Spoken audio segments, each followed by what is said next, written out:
नमस्कार दोस्तों, स्वागत है आप सभी का आपके अपने विश्वसनीय एजुकेशनल प्लेटफॉर्म तारा गुरुकुल पर। साथियों, आज हम एलएलबी एलएलएम से related article number 13 constitution of India का पार्ट 3 फंडामेंटल राइट से रिलेटेड लाए हैं, जो कि हमने बहुत ही डिटेल्ड एनालिसिस केस लॉ के साथ इसको रेडी किया है।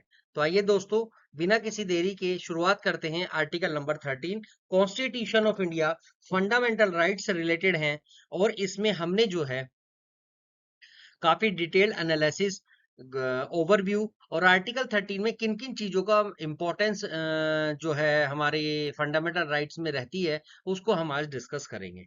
आइए दोस्तों, शुरू करते हैं। तो दोस्तों, इसमें हमने आर्टिकल नंबर 13 में आर्टिकल नंबर 13 क्या कहता है इंडियन कॉन्स्टिट्यूशन का। दोस्तों, लास्ट वीडियो में हमने आर्टिकल नंबर 12 के बारे में बात की थी, जहां पर हमने स्टेट की डेफिनेशन को विद रिलेटेड केस लॉज के साथ हमने कंप्लीट किया था, जिसमें हमने बताया था कि स्टेट का क्यों होना आवश्यक है, स्टेट को डिफाइन जो किया है वो किस लिए किया है और स्टेट की डेफिनेशन में क्या क्या शामिल है। तो आज हम जो है आर्टिकल नंबर 13 में ये पढ़ेंगे कि कहां पर अगर हमारा फंडामेंटल राइट्स कहीं ना कहीं अगर हमारा कॉम्प्रोमाइज हो रहा है, तो किन किन परिस्थितियों में हमारे फंडामेंटल राइट्स में अगर अमेंडमेंट्स, कोई भी आपका लॉ या कोई भी आपका कॉन्ट्राडिक्ट्स या कोई भी फंडामेंटल राइट्स को रिड्यूस करने का काम करता है, तो वो पार्ट 3 के आर्टिकल नंबर 13 के अंदर बताया गया है कि कितना पार्ट उसका अनकॉन्स्टिट्यूशनल रहेगा, कितना पार्ट हमारा वॉइड रहेगा या कितना पार्ट हमारे लिए इफेक्टिव रहेगा। ये सारी चर्चा हम आज आर्टिकल नंबर 13 में करने वाले हैं। तो दोस्तों, आइए शुरू करते हैं। आर्टिकल नंबर 13 इंडियन कॉन्स्टिट्यूशन का सर्व करता है as ultimate protector of the fundamental right. तो दोस्तों, अगर आप एग्जाम की तैयारी कर रहे हैं तो मेरे साथ साथ आप जो है एक अपना जो है नोटबुक लेके नोट करते रहिए, जो जो कीवर्ड्स आपको एग्जाम ओरिएंटेड आपको एग्जाम में लिखने हैं। जैसे मैंने यहाँ पर कहा, आर्टिकल 13 इंडियन कॉन्स्टिट्यूशन का ultimate protector of fundamental rights है। तो ये कीवर्ड है फंडामेंटल राइट्स। तो हमारे आर्टिकल नंबर 14 ऑनवर्ड 35 तक दिए हुए हैं, लेकिन हमें दो चीजें जानना बहुत जरूरी है, जो कि आर्टिकल नंबर 12 और आर्टिकल नंबर 13 में दिया हुआ है। एग्जाम ओरिएंटेड और प्रैक्टिकल लाइफ से ओरिएंटेड, ये दोनों ही आर्टिकल अपने आप में बहुत महत्वपूर्ण है। जब हम कोई भी फंडामेंटल राइट्स को एंटेल करने की कोशिश करते हैं, कोर्ट में जाके उसका अपना अधिकार हम अवेल करना चाहते हैं, तो हमें इंपॉर्टेंटली आर्टिकल नंबर 12 और आर्टिकल नंबर 13 को बहुत अच्छे से क्लियरली इंटरप्रेटेट करना है, ताकि हम अपनी एप्लीकेशंस को कोर्ट में प्रस्तुत कर सकें और कोर्ट उस पर सुनवाई कर सके। तो सबसे पहले हमें ये जानना जरूरी है कि अगर हमारे कोई फंडामेंटल राइट्स है, तो हम किसके अगेंस्ट में वो शू कर सकते हैं। तो मैंने लास्ट वीडियो में आर्टिकल नंबर 12 में बताया, स्टेट के अगेंस्ट में हम सारी चीजें शू कर सकते हैं, अगर स्टेट हमारे कोई भी फंडामेंटल राइट्स को मिसयूज करती है या किसी भी तरह का कोई भी हमारा फंडामेंटल राइट्स, अगर हमारा मौलिक अधिकार किसी भी तरह से कॉम्प्रोमाइज होता है।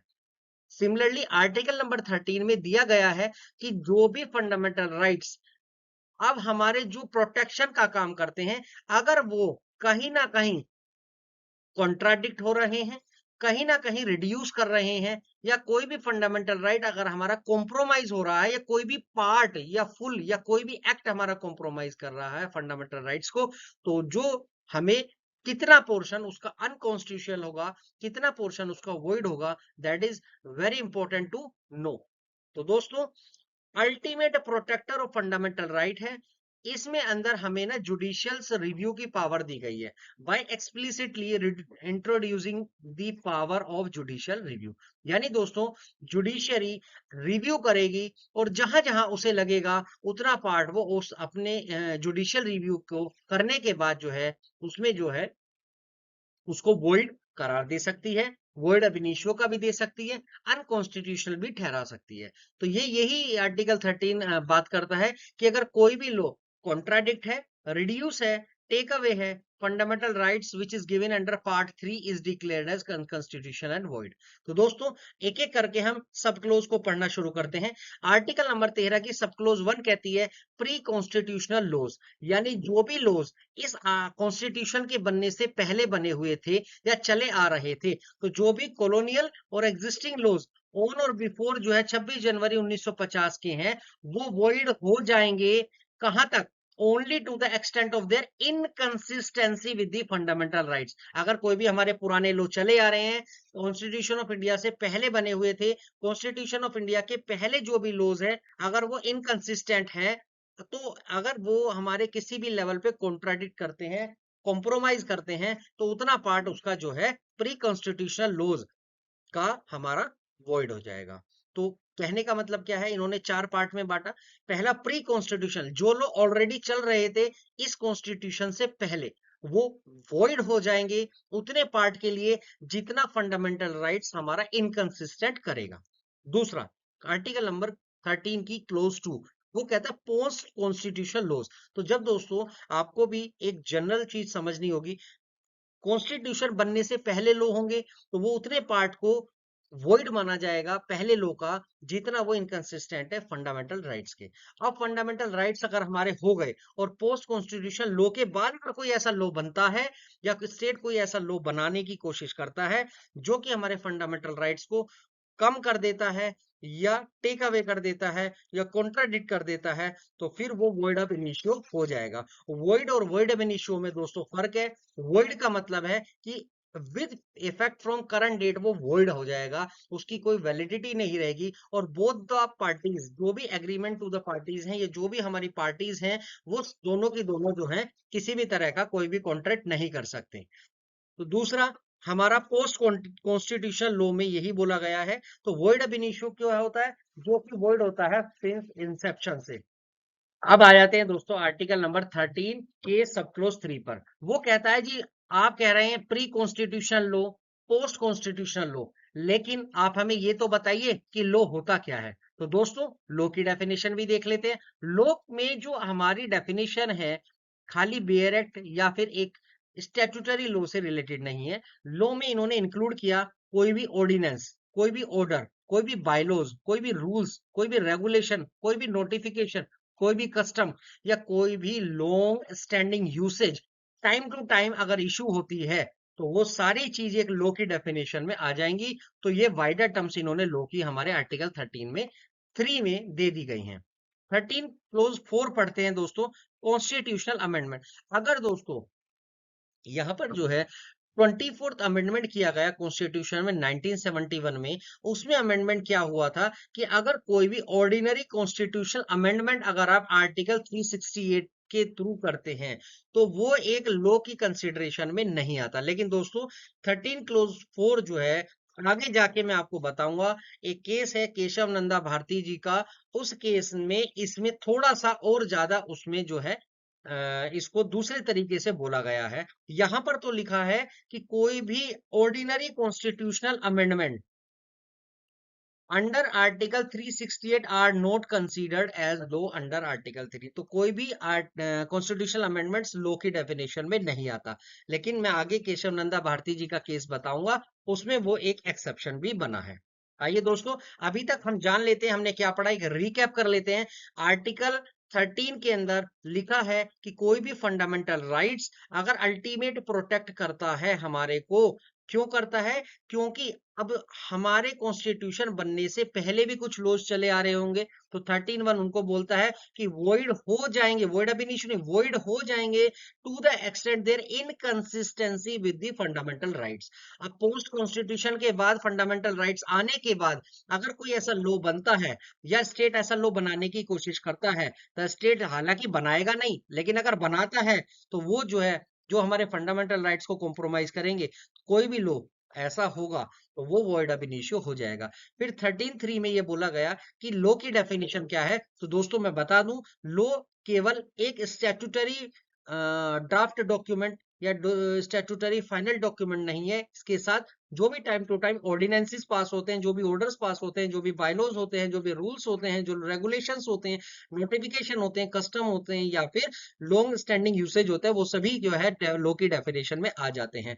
13 क्लोज 4 में कहा गया है कि कोई भी कॉन्स्टिट्यूशनल अमेंडमेंट अगर 24th अमेंडमेंट के अकॉर्डिंग 1971 में ये स्पेसिफाई किया गया कि कोई भी कॉन्स्टिट्यूशनल अमेंडमेंट होता है, तो वो आर्टिकल नंबर 368 में लॉ की पावर में नहीं आता, लॉ की डेफिनेशन में नहीं आता, आर्टिकल 13 के पर्पस से।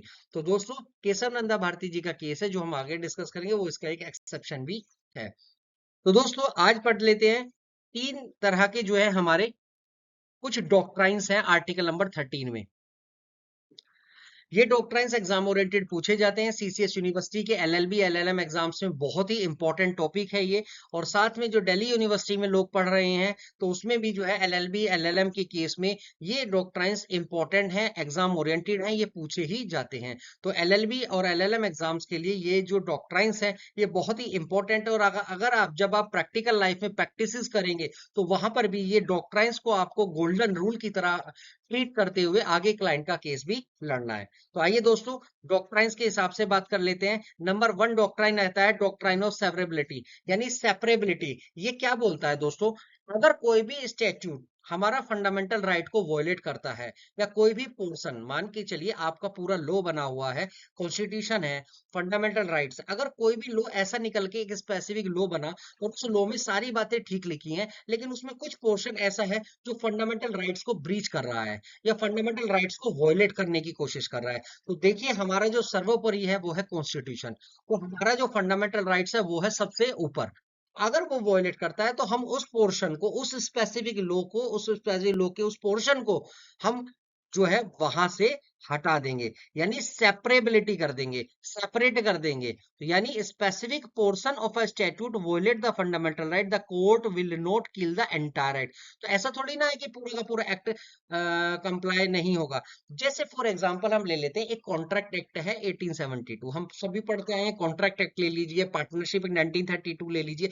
अगर कोई भी एक्ट, अगर कोई भी एक्ट में मान के चले पार्टनरशिप एक्ट 1932 है, अगर हम एग्जांपल कुछ भी ऐसा ले लेते हैं कि हमने पूरे पार्टनरशिप एक्ट 1932 पढ़ा और हमें लगता है कि कहीं ना कहीं पार्टनर की रेमुनरेशन में या पार्टनर की कोई भी ऐसे प्रोविजन में या स्पेसिफिक पोर्शन जो है मेरे फंडामेंटल राइट जो है आर्टिकल 14 से लेके 35 में जो आर्टिकल्स में दिए गए हैं फंडामेंटल, वो कहीं ना कहीं मेरे जो है ब्रीच हो रहे हैं या वॉयलेट हो रहे हैं, तो मैं क्या करूंगा, पार्टनरशिप एक्ट का वो जो पोर्शन है वो पोर्शन में पूरे एक्ट को खत्म नहीं करूंगा, उस पोर्शन को हम वॉइड या फिर उसको कट कर देंगे। तो it will surgically cut out only for the offending section या ऑफेंडिंग प्रोविजंस। तो जो भी मेरे ऑफेंडिंग प्रोविजंस होंगे या वॉयलेटिंग प्रोविजंस होंगे उस एक्ट से स्पेसिफिकली उस पोर्शन को मैं कट कर दूंगा, बाकी सारी चीज मेरी एज इट इज रहेंगी, यानी पूरा एक्ट मेरा रिमेन्स इफेक्टिव रहेगा, उस पोर्शन को मैं हटा। तो this is a doctrine of separability, यानी सेपरेबिलिटी का डॉक्ट्राइन है दोस्तों।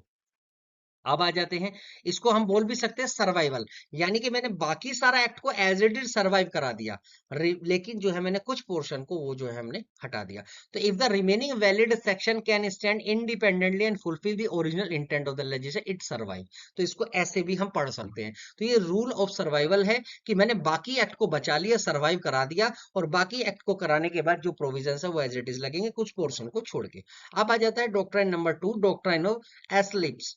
तो एस्लिप्स का जो डॉक्ट्राइन है दोस्तों वो कहता है सॉरी, अगर कोई भी प्री कॉन्स्टिट्यूशन लॉ है, याद रखना एस्लिप्स क्या कहता है, कोई भी प्री कॉन्स्टिट्यूशन लॉ जो कि वॉयलेट करता है फंडामेंटल राइट्स को वो कंप्लीटली डेड नहीं होता। जैसा अभी हमने पढ़ा भी आर्टिकल नंबर 13 क्लोज 1 में कि जो प्री कॉन्स्टिट्यूशन लॉ है अगर वो पूरा का पूरा लॉ ही, पूरा का पूरा लॉ ही मेरा अगर फंडामेंटल राइट को वॉयलेट करता है तो अलग बात है, लेकिन अगर कुछ पोर्शन फंडामेंटल राइट का तो वो वॉयलेट करता है तो हम उतने पोर्शन को कट कर देंगे।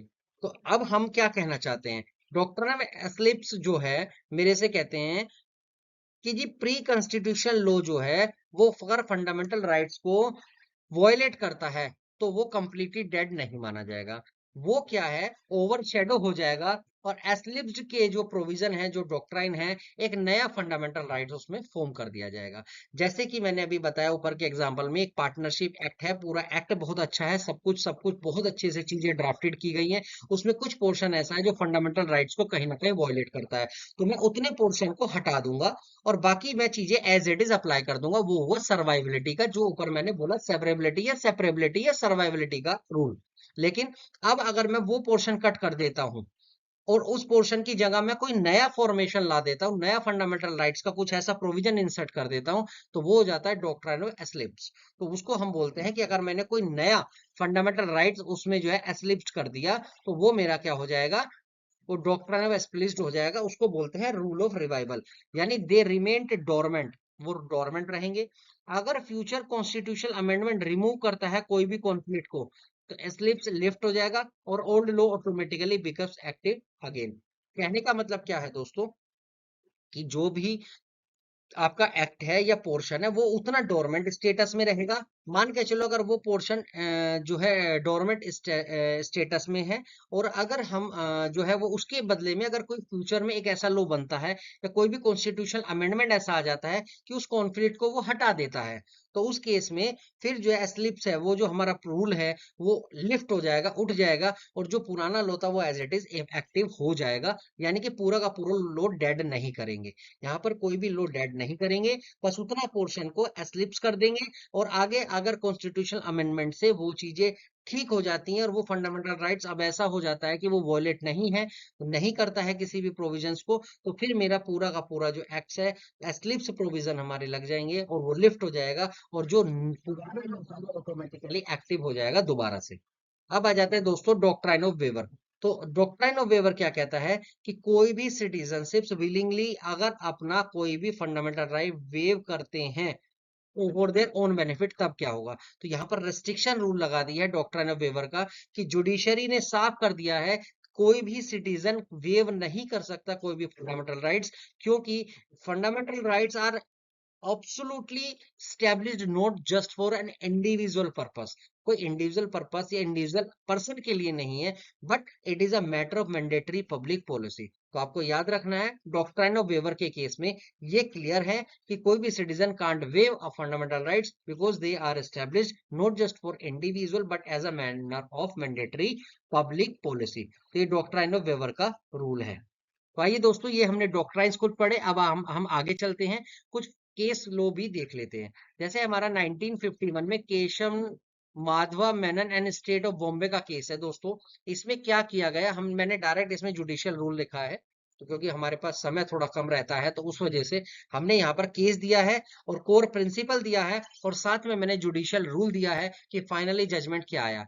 तो यहाँ पर है कि prospective nature of article number 13(1) की बात की गई है। सुप्रीम कोर्ट ने इसमें बताया कि constitution is prospective in nature है, यानी कि वो आगे की बात करेगा, बैकवर्ड या फिर प्री कॉन्स्टिट्यूशन लॉज की बात नहीं करेगा, और वो सारे वॉइड हो जाएंगे फ्रॉम वेरिंग बिगनिंग। और पास्ट ट्रांजैक्शन या क्लोज प्रोसीडिंग्स या क्राइम जो किए हैं कॉन्स्टिट्यूशन बनने से पहले 1950 से, under those law remains unaffected रहेंगे, इफेक्टेड नहीं रहेंगे। आ जाते हैं केस लो नंबर 2 पर, state of Bombay versus FN बालसारा। 1951 का ये केस है, और दूसरा केस है 1957 में सिमिलर फैक्ट्स के साथ RMDC versus union of India. तो दोस्तों इसमें जो है डॉक्ट्राइन ऑफ सेवरेबिलिटी की बात की गई है, कोर प्रिंसिपल इसमें ये था।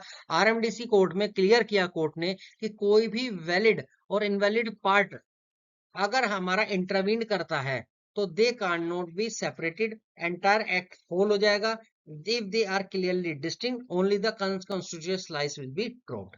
कहने का मतलब यहाँ पर इन्होंने फाइनल कर दिया कि if the valid and invalid parts are so intertwined the company that the cannot be separated, entire act fail हो जाएगा। लेकिन if they are cleanly distinct only unconstitutional slice will be dropped। तो इन्होंने वही बात की है जो हमने आपको 13(1) में बताई थी, डॉक्ट्राइन ऑफ सेवरेबिलिटी के बारे में हमने बताया था, तो वही सारी चीजें इन्होंने यहाँ पर वो केस वाले डिस्कस की हैं। अब आ जाते हैं बीकाजी नरेंद्र दाकरस का केस था, स्टेट ऑफ मध्य प्रदेश का 1955 में। इसमें डॉक्ट्राइन ऑफ एस्लिप्स की बात की गई है, यानी सेकंड डॉक्ट्राइन की बात की है। ये कहते हैं कि कोई भी एग्जिस्टिंग स्टेट ट्रांसपोर्ट लॉ था जिसे गवर्नमेंट एक मोनोपोली के तरीके से इसको यूज कर रही थी, जो कि ओरिजिनली वोलेट करता था राइट टू ट्रेड आर्टिकल 19 को, यानी कहीं ना कहीं आर्टिकल 19 इससे वोलेट हो रहा था, जो कि एक ट्रांसपोर्ट लॉ था उससे। तो उसमें क्या हुआ कि जब सब्सिक्वेंट कॉन्स्टिट्यूशनल अमेंड आया, अपना डॉक्ट्राइन ऑफ स्लिप्स यही बोलता है कि अगर मेरा कोई भी स्पेसिफिक एक्ट बना है, जैसे इस केस में हमारा ट्रांसपोर्ट लॉ बना है, अगर ट्रांसपोर्ट लॉ में राइट टू ट्रेड या आर्टिकल नंबर 19 से रिलेटेड कोई फंडामेंटल राइट मेरा वोलेट हो रहा है, उस सिचुएशन में अगर कोई सब्सिक्वेंट कॉन्स्टिट्यूशनल अमेंडमेंट्स कम, और वो कह देता है कि जो परमिट करता है कि गवर्नमेंट को क्या मोनोपोलीज कर सकते हैं या समथिंग लाइक दिस, इस तरह की चीजें कर सकता है, देन कोर्ट को फिर जो है पुराना लॉ को एज इट इज फिर वो माना जाएगा, लिफ्टेड कर दिया जाएगा, और वो आगे से फिर वो वैलिड हो जाएगा। तो दोस्तों ये थे मेरे आज के 3 सबसे इंपॉर्टेंट केस लॉज। अब आगे हम एक दो केस लो और आगे जानेंगे, जिसमें हम और थोड़ा सा स्ट्रक्चर समझेंगे, जिसमें एक केस लो हमारा बहुत इंपॉर्टेंट है, जो एग्जाम में हमेशा पूछा जाता है, Kesavananda Bharati versus state of Kerala 1973 का केस है। पर उससे पहले हम एक दो चीजें पढ़ लेते हैं। तो ऑगमेंट और ठग ऑफ वार केसेस, देखिए अमेंडमेंट जो हुआ ठग ऑफ वार केसेस का, article 13 was a primarily battle ground between the parliament power to change the country and the courts duty to protect the individual rights. ये तो exact हमारा यही पढ़ रहे हैं हम लोग। तो अब क्या है, केस नंबर आ जाता है IC Golaknath versus state of Punjab 1967 में। सुप्रीम कोर्ट में इसमें क्या कहा दोस्तों, कॉन्स्टिट्यूशन अमेंडमेंट जो आर्टिकल 368 है वो लो है with in the meaning of 30 close 2, जबकि हमने 13 क्लोज 4 में आप याद करें तो हमने ये बताया था कि कोई भी ऑर्डिनरी कॉन्स्टिट्यूशनल अमेंडमेंट अगर 368 आर्टिकल में होता है तो वो हमारा लॉ की डेफिनेशन में नहीं आता।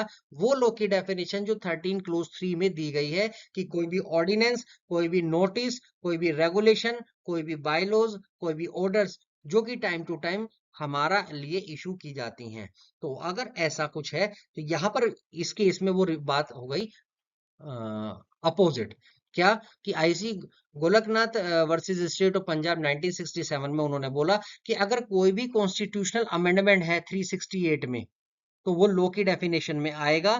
इसीलिए पार्लियामेंट जो है कुड नॉट टच और अमेंड द फंडामेंटल राइट्स। ठीक है दोस्तों, यानी constitutional amendment is also a law as per section 13 clause 2। लेकिन वहां पर अगर अपेरेंटली पढ़ें, इस केस को ना देखें, तो हमारा अभी तक यही डिसीजन था कि जो कॉन्स्टिट्यूशनल अमेंडमेंट है वो 368 के अकॉर्डिंग हमारा लॉ की डेफिनेशन में फॉल नहीं करता। तो हम कहेंगे कि अपेरेंटली नहीं है, लेकिन IC Golaknath versus state of Punjab 1967 के केस से हमारा वो चीज अलाउड हो गई। अब आ जाते हैं Kesavananda Bharti state of Kerala 1973 का 3 का केस है। अब वो कहता है जी गोलकनाथ में जो डिसीजन कोर्ट ने दिया वो ओवर रूल हो गया। ओवर रूल का मतलब होता है दोस्तों उस केस को ओवर रूल्ड कर दिया गया, यानी उस केस के ऊपर भी कुछ और बात की गई है। वो क्या कहते हैं, वो कहते हैं जी कॉन्स्टिट्यूशनल अमेंडमेंट वैलिड है, और कॉन्स्टिट्यूशनल अमेंडमेंट वैलिड है, और अमेंडमेंट टेक्निकली जो है अगर डिस्टिंग नहीं करता है तो आप 368 को यूज कर लीजिए, कोई दिक्कत नहीं है। यानी अपरेंटली अगर हम बात करें, सबसे पहले हमारा नियम था कि कोई भी ऑर्डिनरी कॉन्स्टिट्यूशनल अमेंडमेंट 368 में वो लॉ की डेफिनेशन में नहीं आएगा। लेकिन IC Golaknath versus state of Punjab में ये चीज रिवर्स हो गई, और वहां सुप्रीम कोर्ट ने बोला कि कोई भी लॉ अगर 13 क्लोज 2 का है वो लॉ की डेफिनेशन में आ जाएगा, कोई भी अगर कॉन्स्टिट्यूशनल अमेंडमेंट है। तो Kesavananda Bharati versus state of Kerala 1973 में जो केस आया उसमें साफ किया कह दिया कोर्ट ने, उस डिसीजन को, गोलकनाथ वाले डिसीजन को ओवररूल किया। वो कहते हैं जी अगर कोई अमेंडमेंट टेक्निकली डिस्टिंक्ट है और पार्लियामेंट अगर स्टिल जो है 368 यूज नहीं कर सकती, अगर वो बेसिक स्ट्रक्चर की कॉन्स्टिट्यूशन की सीमा को ब्रीच करता है या वॉयलेट करता है या डिस्ट्रॉय करता है। अब समझने की कोशिश कीजिए क्या चीज बोलना चाह रहे हैं। Kesavananda Bharati versus state of Kerala 1973 में ये डिसाइड हुआ कि सुप्रीम कोर्ट ने कहा अगर कोई भी आप ऑर्डिनरी कॉन्स्टिट्यूशनल अमेंडमेंट कीजिए, कोई इशू नहीं, लॉ की डेफिनेशन में आ जाएगा।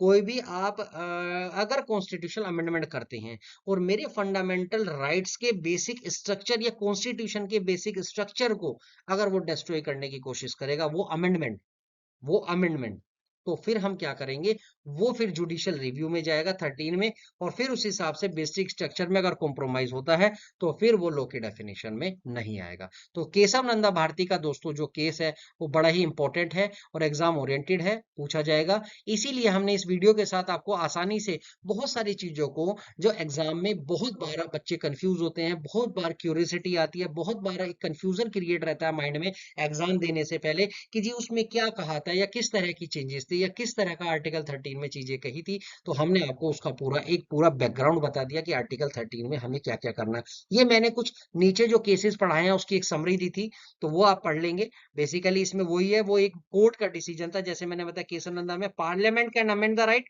But can't touch the basic structure. Right को अमेंड कर सकते हैं, बेसिक स्ट्रक्चर को अमेंड टच नहीं करेंगे। अब गोलकनाथ के केस में क्या था, amendment can be struck down if they violate the rights, अगर वाइड राइट को वॉयलेट करते हैं तो कोई अमेंडमेंट नहीं होगा। अब बीकाजी नारायण जी केस में क्या था, validate norm pre constitution law can be revived, वो हो सकते हैं डॉक्ट्रिन ऑफ एस्लैब्स का हमने अब केस आपको बता दिया।